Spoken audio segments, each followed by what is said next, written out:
ఎవరు దొంగ? నీతి కథ. జయపురం అనే ప్రాంతాన్ని ఒక రాజు పరిపాలించేవాడు. ఆ రాజు దగ్గర ఒక బంగారు హారం ఉండేది. ఆ హారం చాలా ఖరీదైనది. దాంతో ఆ హారం గురించి అక్కడి వారే కాదు, చుట్టుప్రక్కల ప్రాంతాల వారు కూడా మాట్లాడుకునేవారు. దానిపై అందరికీ ఆశ ఉండేది. ఒకరోజు అంతఃపురంలో ఎవరో ఆ హారాన్ని కాజేశారు. ఎవరిని అడిగినా నాకు తెలీదు అంటే నాకు తెలీదు అని అన్నారు. అందరూ రాజు ముందు భయభక్తులు చాటుకున్నారు. రాజు ఇక లాభం లేదని వెంటనే ఒక కుండను తెప్పించాడు. దానికి బాగా మసి ఉంది. అంతఃపురంలో పనిచేసే వాళ్ళందరినీ పిలిపించాడు. కుండను గదిలో పెట్టించాడు. లోపల గదిలో ఉన్నది మహిమగల కుండ. ఒక్కొక్కరే కళ్ళు మూసుకుని వెళ్లి దానిని ముట్టుకుని కళ్ళు తెరవకుండా అలాగే బయటకు రావాలి.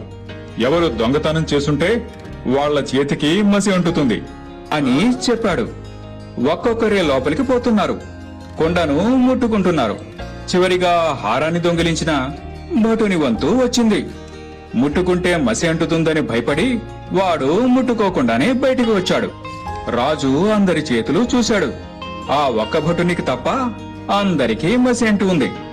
అది చూసి రాజు నవ్వుతా, అది మహిమగల కొండ కాదు, ఏమీ కాదు, ముట్టుకున్న అందరికీ మసి అంటుతాది.